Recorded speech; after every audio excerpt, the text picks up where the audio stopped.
Hello, David Clarke here from DVC Training. Today I'm going to look at some of the latest updates in Topaz video. Obviously I've done a few videos about this before, hadn't done one for ages, and I thought it's really worth doing because they've introduced some new Starlight models which I think are really very, very good.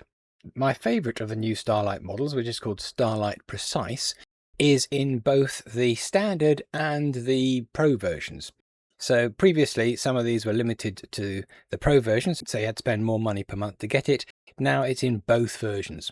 If you've seen some of my previous videos, you know Topaz itself, which is an AI upscaler, has got lots and lots of different models, and you come in here and you choose one of these models and then you set some settings up and do it.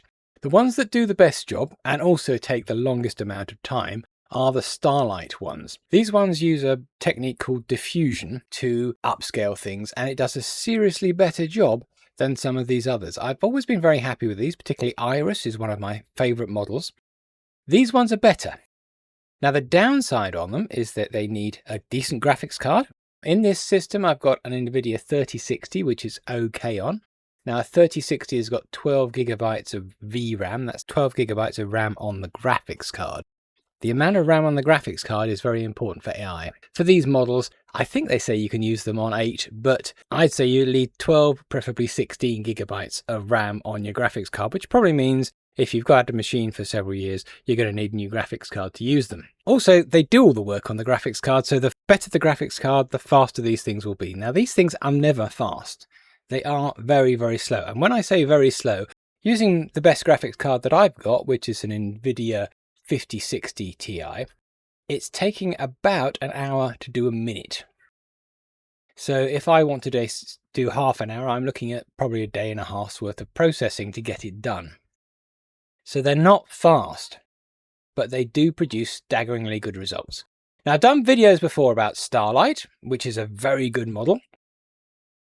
Now they've introduced new ones, and particularly I want to look at Starlight Precise. Starlight Precise is the one that's in both versions of Topaz, the cheaper and the more expensive version. They do have other Starlight models, so they have Starlight Sharp, Starlight Fast, and Starlight HQ. Those are only available in the Pro version, and personally I've used those and I've not been that impressed. The ones I am impressed by are either Starlight Precise or just plain Starlight. Those are the two good ones, in my opinion.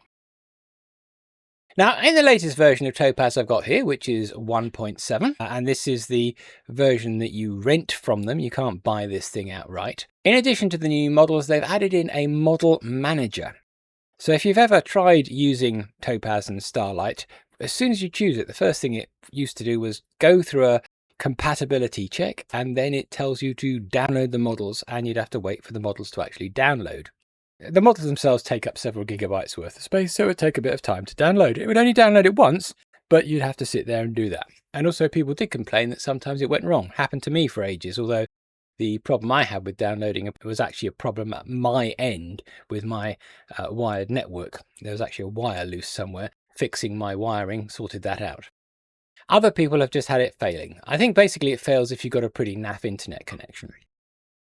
Now they've changed it and added in what's called a model manager. So if I go up to File and then Model Manager, you see there's different categories. So I've got Enhancement, which is the models I've been using for a couple of years, things like Iris and Proteus and so on. Things like Iris can produce a very good result, and they don't take too long. They won't take a day and a half to do half an hour's worth of stuff. So they are actually pretty good. And if you're going to use any of these, I'd recommend using Iris. But the Starlight ones, which do a better job, are these Neuro Server models. Neuro Server, basically a new fancy AI thing that they've installed. You don't really have to know what it is, you just have to let it install it and use it. As you can see here, I've got a list of all the Starlight models, and I have got installed Starlight Precise and Starlight Mini. I could install Starlight HQ, so I'd tick it and then confirm, and it will go ahead and download it. I'm not going to bother. I can't install Starlight Fast and Starlight Sharp, because actually my 3060 isn't good enough for those. They work on my 5060, but not my 3060. Now, like I said, I have tried them, and I'm frankly happier with the results from these two, so I don't bother to put them on there. This other one, by the way, Hyperion, it's meant to take standard definition SDR footage and convert it to HDR. So it should look better on HDR TVs and so on. I've played around with that, haven't been convinced that it's actually doing much good for me at all. but that's what that thing is. They are in the middle of updating that. The ones I really want to look at are these two. Starlight Mini, which I have done videos about, but this one in particular, Starlight Precise. So having installed it, I then just load up my clip, turn on enhancement, and come down to an AI model and say, choose my model, Starlight Precise. Bosh. By the way, I've got my models here in a list. This could come out in a bunch of icons like this. And if you want to see it in a list, just tick this little box and it will change into a list. As it says on the dialog there, if you want to get it back to icon view, you've got to go into the preferences and change it from list view to icon view. And then you can change it back again if you want to. But I've chosen my model. The next thing to do is to say, how big do you want it to be? So I'm looking at a standard definition picture here, which is 768 by 576. Now, if you're upscaling it with Starlight Precise, you can't change it to specific sizes. You have to use one of their pre-made sizes. So the minimum is this, 1280 by 1040. Might seem like an odd resolution, but it is related to my original. So that's why I get this funny looking size to start off with as the minimum I can go to. And then beyond that, I can click on this and choose different resolutions. Now I want to get this to HD. So I either want it to be 1920 wide or 1080 high, and none of those are 1920 by 1080. So I just have to go to the closest one and then I'll adjust it afterwards. Actually, I will probably do this processing and then run one of the other models on it afterwards, just to kind of tidy things up a little bit. But yeah, it only works on these fixed resolutions. It also has a tendency to drop the last frame of your clip as well. If you are sort of taking a timeline and taking individual clips off the timeline, make sure you just leave a few handles either side. Now, because I'm going for HD, I might choose this one, because that one will be just over 1080 high. And that will mean I'll be able to make a HD image with black bars down the side. Or I might choose this one, which is 2160 across, which means that I could get that to stretch across an entire 1920s image, and I'll just have to chop the top and the bottom off. The higher you go on this, obviously, the longer it's going to take. Actually, I've had pretty good results by just choosing the minimum. So I upscale it a bit and do a bit of Starlight Precising on it. And then afterwards, I'll run a second model, something like Iris, and then scale it to be the size that I want. I've actually found that does pretty good, and actually is a little bit faster because I'm not going up to, say, a 3x scale. But you choose your scale, and then down here on Starlight Precise, you actually get a little slider. And the little slider goes from the fuzziest setting to the sharpest setting. These are very, very subtle, so the difference between those. It's the kind of thing I probably need to put up on a great big screen to really evaluate which one I prefer. I do find this model produces nice, sharp images. I do tend to put it on one, which is the least sharp, because I find that it can actually sometimes be a little bit too sharp. Of course, if things are too sharp, you can always just blur it slightly in post. But I like the addition of this slider, which they only just put in there, because I can adjust it slightly as I'm doing it. And I tend to put it on one. Like I say, again, you need to do a couple of examples yourself and see what you like.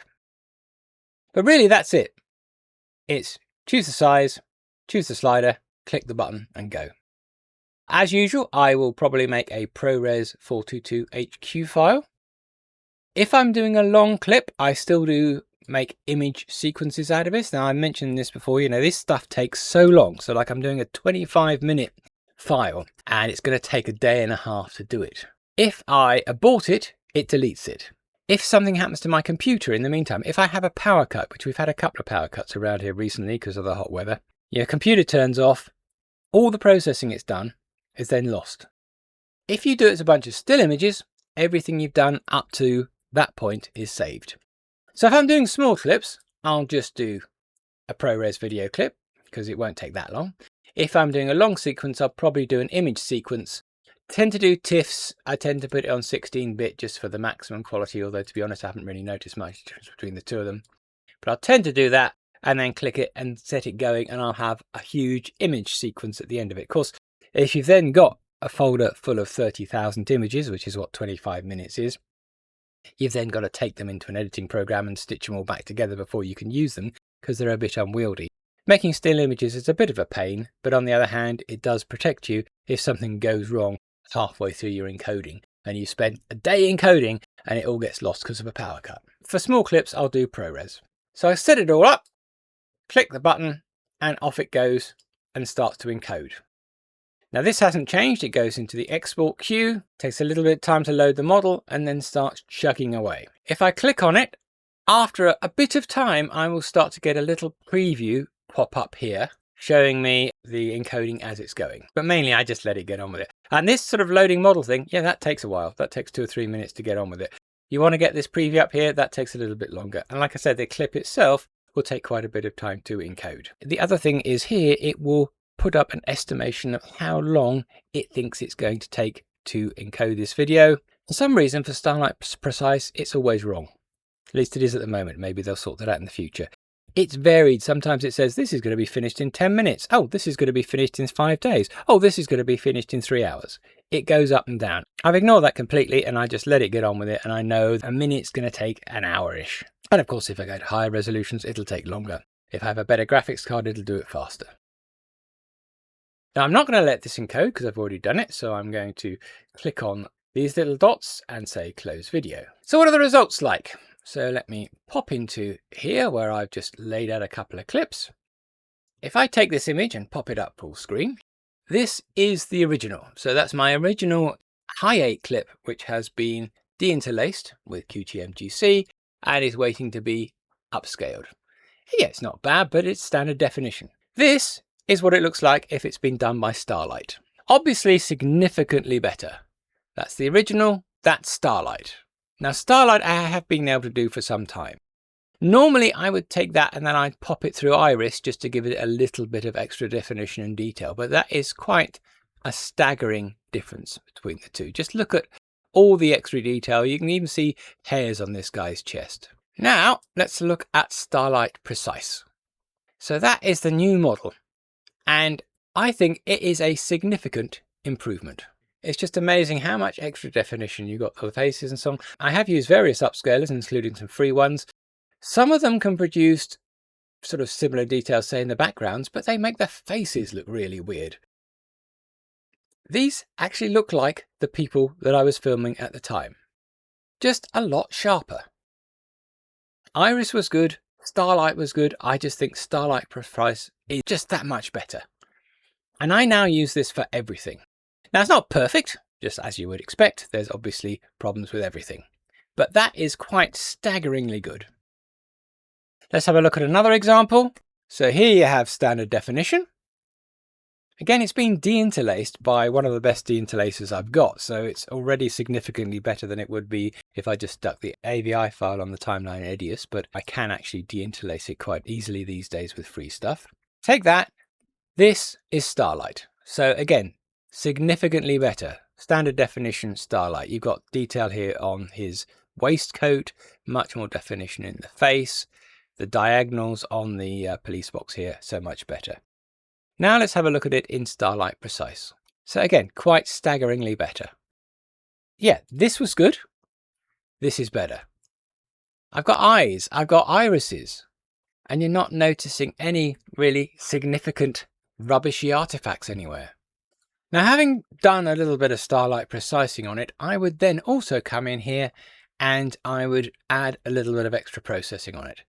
First of all, because this is high 8, I've got rubbish around the edge. I've got these black lines down either side. So I'd click the crop button. The crop button down here actually now called transforms because you can rotate it and do all sorts of other things with it. But I just want to chop the edges off. So I'm going to click the crop button, move that across like so, and apply it. So now I've just chopped the edges off. Now, what I want to do is I want to make this into a widescreen high definition picture. Now, it's obviously square. So what I'm going to have to do is to make it 1920 across and then chop a bit of it off. I'll actually chop off most of the bottom of this so I can keep their faces in a decent position. But first thing I've got to do is I've got to go and make it 1920 across. And this one was done as a 3x upscale. So it's actually about 2160. So to do that, I'm going to turn on enhancement and then I've got to choose a different model. The two I've used have actually been Iris and Nix. Iris is an upscaling model. So actually a lot of the time I've done a one-time upscale and then I put this on there and then just done a little extra upscale with Iris. Nix is just a denoising model, so it just cleans stuff up. Now, one of the things I have noticed with Starlight Precise is that sometimes, especially on dark shots or dark areas like that, you do get a little bit of noise. Now, I haven't got it on this shot, but I get a little bit of noise in some of these dark areas, so I like to denoise it slightly when I'm using it. So sometimes I will use Iris and sometimes I will use the NIX model. Here I'm just going to choose Iris. For the output resolution, I'm going to come in here and say custom, and I want to prioritize the width to 1920. So it's going to resize it so that it's actually high definition all the way across. And then afterwards, I'm going to stick it in my editing program and choose which bit of it I'm going to chop off, whether it's the top or the bottom. It's probably going to end up with something a bit like that. But I've set it to be 1920 across. I turn off the recover detail, make sure it's on medium quality, always turn it off automatic and put it onto manual. Tend to put improved detail up to about 80 or 90%, and maybe reduce noise a little, and then click the button and let it go ahead and change it. So I bung it into the queue. It's now taking that Starlight Precise thing and changing it into something like it says, which is 1920 by 1400. And you'll notice this is only taking a few seconds because Iris is significantly faster than Starlight. Now, as I'm moving it around here, as I'm wiggling around with my mouse, that's showing me the original quality, and then let go of it and it'll show me what the quality is like with Iris. Not huge. Look at the hair there. You might just see it because it's a little bit of extra definition. A little bit of extra definition in the eyes, but not very much. This isn't doing a lot to it. It's just doing a little bit and making it the right size for the final video. Now, having got some settings that I like, I'll probably save that out as a preset, which I would probably call SLP Iris or something. You can only use about 20 characters in here, so you have to keep these short. And then I can just use the preset in the future when I load up another clip, like go over here, load up this clip. I'll have to crop it because cropping isn't part of the preset. And then I'll have to come over to the list of presets here and look for the one that I just made, which is called SLP Iris. There we are. SPL Iris. Spelt it wrong. That gives me all those settings, and then I can whack that in there and let that get on. And yeah, it's just letting me do a slight change on the clip after the event. You notice this clip being a little bit bigger. And if you look at that again, move it around, that's the original, let go of it, that's the changed one. It's not much, it's only a very subtle change, but it is changing it to be the right size for HD and just a little bit better. And here we are back in Edius. This is the SLP with a little bit of Iris. Turn it off, it's just SLP. Subtly different, but a little bit sharper, and also now the right size for high definition. And you can see here I've got a 16:9 window, so I've got to go into the layouter and just put it to 100% size, and then let's move it down a bit so I'm happy with the bit that's actually on screen. And again, compare that to the original high 8 version just being upscaled in Edius. It goes from that to that. And you might say to yourself, yeah, that's a little bit of hassle there, having to resize it afterwards. I mean, I don't have to, of course. I could have just taken the one straight from SLP and made that so that it fits just by using my editing programs. And you've got that version, which is just the straight raw SLP zoomed so it fits the screen. And then this version, which is the version with a little bit of Iris afterwards. I think you'll agree it just gives that a little bit extra for not too much processing time, although straight SLP is actually pretty flipping good. The only real way that you can get Starlight Precise to come out and scale things to be exactly high definition is actually in the first place to change the clip and make it smaller. So if I took this clip here, which is the standard definition one, if I wanted that to be scaled from there to high definition, an exact amount by Starlight, then what I'd end up doing is I'd go to the project settings, or timeline settings if you're in Premiere or something like that, and I would change the size to be 720 by 540 if you're doing 4:3, or if you've got something that's widescreen, 960 by 540. Stick it on 1:1 pixel aspect ratio, and now you see I will make something that I can double up, because twice 1960 by 540 is high definition, 1920 by 1080.